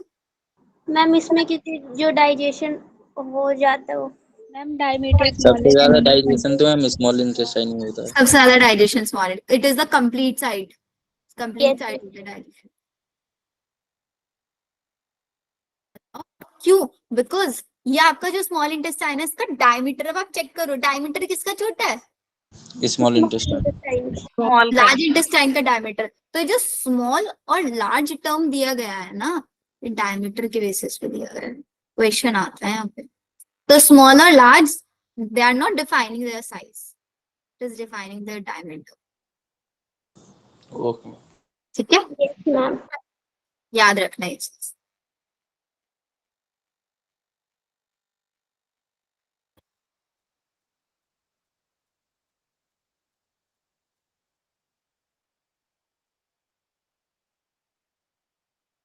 ये हो गया। तो फिर सी शेप स्ट्रक्चर थी, डियोडनम दिख रहा था हमको, और एक long coiled middle portion which is known as jejunum, और सबसे ज्यादा कॉइलिंग जो देखने के लिए मिलेगी वो होगी हेलियम के अंदर, ठीक है। स्टमक के अंदर, स्टमक जो है वो आपका स्मॉल इंटेस्टाइन में ओपनिंग होगा, डियोडनम में सबसे पहले किसके थ्रू? पाइलोरिक स्फिंक्टर के थ्रू। दोनों स्फिंक्टर याद हो गए, gastro-oesophageal sphincter and pyloric sphincter. फिर आपकी जो ये सबसे एंड वाला पार्ट है, कौन सा? इलियम वाला पार्ट ना, स्मॉल ma'am. इंटेस्टाइन का ileum. Ileum part large intestine के अंदर ओपन होगा। क्वेश्चन पूछते हैं कौन सा पार्ट किसमें ओपन होता है? इलियम। सबसे पहले किसमें स्टार्ट हो गया आपका? सीजम पार्ट में। सीजम, फिर कोलॉन, फिर रेक्टम। ये वाली लाइन हाईलाइट करना सीजम वाले पार्ट की। सीजम जो होता है ये स्मॉल ब्लाइंड सेक हम इसको बोलते हैं, स्मॉल ब्लाइंड सेक, वो छोटा सा पार्ट होता है, इसके अंदर सबसे ज्यादा सिम्बायोटिक माइक्रो ऑर्गेनिजम्स पाए जाते हैं। माइक्रो ऑर्गेनिज्म का घर होता है एक टाइप से ये। A narrow finger like tubular projection इसी के पास प्रेजेंट है, finger like tubular projection which is known as vermiform appendix, जो कि वेस्टिजियल ऑर्गन है, जो कि कहाँ से अराइज होता है? सीजम से। तो सीजम के अंदर दो इंपॉर्टेंट चीज क्वेश्चन पूछा जाएगा कि एलिमेंट्री कैनाल का विच पोर्शन जिसके पास सबसे ज्यादा सिम्बायोटिक माइक्रो ऑर्गेनिज्म होते हैं और वर्मिफॉर्म अपेंडिक्स कहाँ से ओरिजिनेट होता है? सीजम से ही ओरिजिनेट, ठीक है। फिर सीजम के बाद कौन होगा? कॉलन, एंड कॉलन के बाद रेक्टम। रेक्टम, ठीक है। अब एक और चीज देख, यहीं पे बना रही हूँ डायग्राम इसका।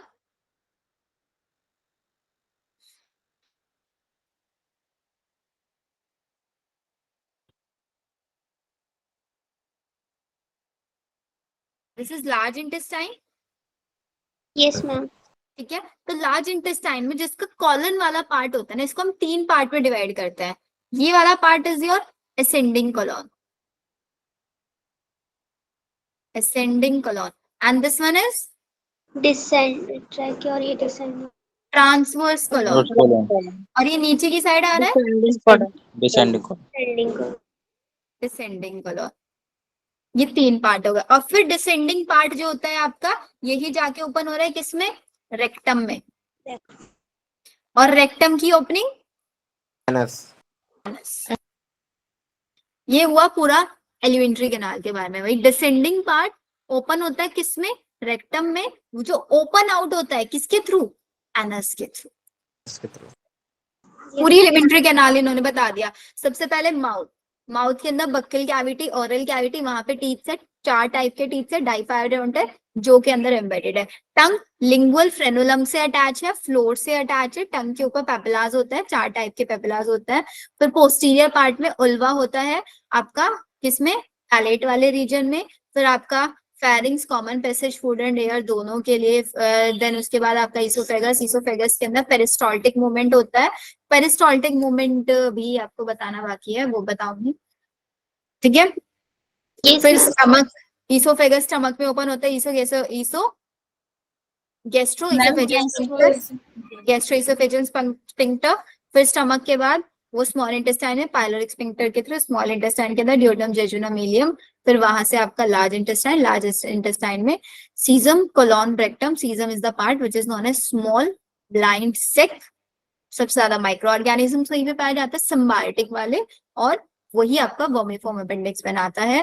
देन आपकी लार्ज इंटेस्टाइन, सीजम के बाद कोलोन, 3 पार्ट है, असेंडिंग, ट्रांसवर्स, डिसेंडिंग।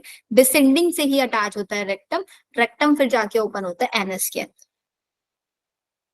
मैम मेरी वाली एनसीईआरटी में ना कोलोन को 4 पार्ट्स में डिवाइड लिखा हुआ है, तो एक सिग्मोइड कोलोन भी लिखा है वो। सिग्मोइड कोलोन लिख देते हैं इसको, एग्जैक्टली वो सिग्मोइड कोलोन है, रेक्टम वाला पार्ट जहां पे जाके ओपन होता है उसको बोलते हैं। बताओ यहाँ तक सबको क्लियर हुआ क्या? Yes ma'am. ठीक है, अब इन्होंने बोला है कि जो गैस्ट्रोइसोफेजियल ईसोफेजियल स्फिंक्टर है उसको कार्डियक स्फिंक्टर भी कहते हैं। उसको कार्डियक स्फिंक्टर भी बोलते हैं। कार्डियक स्फिंक्टर का एक और नाम होता है ओरिफिस। ओरिफिस का मतलब होता है ओपनिंग। तो 2 ओपनिंग है, एक कार्डियक ओरिफिस या फिर एक पाइलोरिक ओरिफिस, ऐसे भी इनको बोल देते हैं, कार्डियक एंड पाइलोरिक। नेक्स्ट आता है एलिमेंट्री कैनाल की वॉल्स किससे बनी होती हैं। तो एलिमेंट्री कैनाल की जो वॉल्स है वो कहाँ से स्टार्ट होती है? ईसोफेगस, बिकॉज माउथ के अंदर तो कोई भी पार्ट नहीं होगा, माउथ के अंदर तो पैलेट, रूफ, वो सब हमने पढ़ ही लिया। ईसोफेगस से रेक्टम तक 4 लेयर्स से मिलके बना होता है, serosa, muscularis, submucosa and mucosa. 4 layer. जो सबसे आउटर लेयर होती है which is known as serosa. Outer layer है, किससे बनी होती है? थिन मीजोथीलियम से ये बनी। Epithelium of visceral organs. Visceral organs मतलब जो स्मूथ ऑर्गन्स होता है, विद सम कनेक्टिव टिश्यू, इसके पास कुछ कनेक्टिव टिश्यू। सबसे बाहर सेरोसा मेसोथेलियम की बनी है, कुछ कनेक्टिव टिश्यू भी है। फिर उसके अंदर मस्क्यूलरिस लेयर। मस्क्यूलरिस लेयर को 2 पार्ट में डिवाइड किया गया है, inner circular muscularis and outer longitudinal muscularis. Inner circular, outer longitudinal. एक ऑब्लिक मसल्स लेयर भी वहां पे पाए जाते हैं किसी किसी रीजन में। तो सबसे पहले सिरोसा, मस्कुलरिस एंड मस्कुलरिस के बाद सब म्यूकोसा लेयर, जो कि आपकी लूज कनेक्टिव टिश्यूज से मिलके बनी होती है। It is made up of loose connective tissue and इसी के पास सब म्यूकोसा वाला जो लेयर है उसी के पास नर्व्स, ब्लड्स, लिम्फ वेसल्स, ये सारी चीजें प्रेजेंट होती है। ड्यूodenum के अंदर जो ये आपका सब म्यूकोसा पार्ट है, सब म्यूकोसा पार्ट, इसी के ड्यूodenum में कुछ ग्लैंड्स भी प्रेजेंट होते हैं जो हम आगे पढ़ेंगे। इनर मोस्ट लेयर सब म्यूकोसा के अंदर कौन सी लेयर है? म्यूकोसा। अब देख लो इस पर डायग्राम में, ये डायग्राम देख के लेबलिंग पूछ लेंगे। सबसे बाहर सेरोसा, फिर सेरोसा के अंदर मस्कुलरिस। मस्कुलरिस में दिख रहा है ना आपका इनर सर्कुलर, एंड देन आपका ये लॉन्गिट्यूडनल, फिर आपका सब म्यूकोसा जिसके अंदर नर्व्स, फाइबर्स वगैरह सब कुछ है, एंड सबसे अंदर म्यूकोसा, और फिर ल्यूमन। ल्यूमन के अंदर आपको यहाँ पे फिलीफॉर्म स्ट्रक्चर्स दिख रहे हैं, विलाय, जो कि एब्जॉर्प्शन एरिया बढ़ाने का काम करेंगे। ये जो पूरा पैरा है ना, इससे बहुत क्वेश्चन आता है, बहुत ज्यादा। इसका थोड़ा सा डिटेल भी करना होता है, डिटेल भी करेंगे। Innermost layer lining the alimentary canal is the mucosa. ठीक है, उसी म्यूकोसा के अंदर आपकी स्मॉल फिंगर लाइक फोल्डिंग्स है which are known as villi. Villi क्या काम करता है? प्रोड्यूस न्यूमेरस माइक्रोस्कोपिक छोटे छोटे प्रोजेक्शंस बनाता है जिनको माइक्रोविलाई बोलता है, जो कि ब्रश बॉर्डर अपीयरेंस देगा। ये मॉडिफिकेशन क्या काम करता है? सरफेस एरिया को बढ़ा देते हैं एब्जॉर्प्शन के लिए। इन विलाई का एक और काम होता है, ये आपका सप्लाई करते हैं with a network of capillaries, और इन्हीं के अंदर लार्ज लिम्फ वेसल्स होते हैं जिनको हम बोलते हैं लेक्टियल। दीज आर नोन एज लेक्टियल, ये जो कि आप इस डायग्राम में देख सकते हैं यहाँ पे।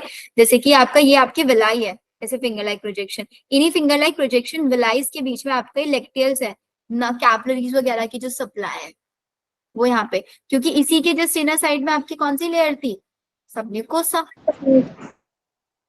फिर आपका म्यूकोसल एपिथेलियम के पास गॉबलेट सेल्स होंगे जो कि म्यूकस सिक्रीट करेंगे, लुब्रिकेशन में हेल्प करेगा। म्यूकोसा वाला जो होता है आपका स्टमक के अंदर, वो गैस्ट्रिक ग्लैंड बनाता है और क्रिप्स ऑफ लाइवर्क्यून बना देता है। ये सारी चीजें भी हम आगे पढ़ने वाले हैं। इन्होंने क्या बोला है ना, देखो सिंपली हर किसी के अंदर 4 लेयर होंगी। सबसे बाहर वाली serosa, muscularis, submucosa and mucosa, according to the requirement और डिमांड के बेसिस पे हर पार्ट ने अपने आप को मॉडिफाई किया हुआ है। जैसे डियोडनम है, डियोडनम के अंदर जो सब म्यूकोसा वाली लेयर है उसने अपने आप को मॉडिफाई करके ग्लैंड्स बनाया हुआ है।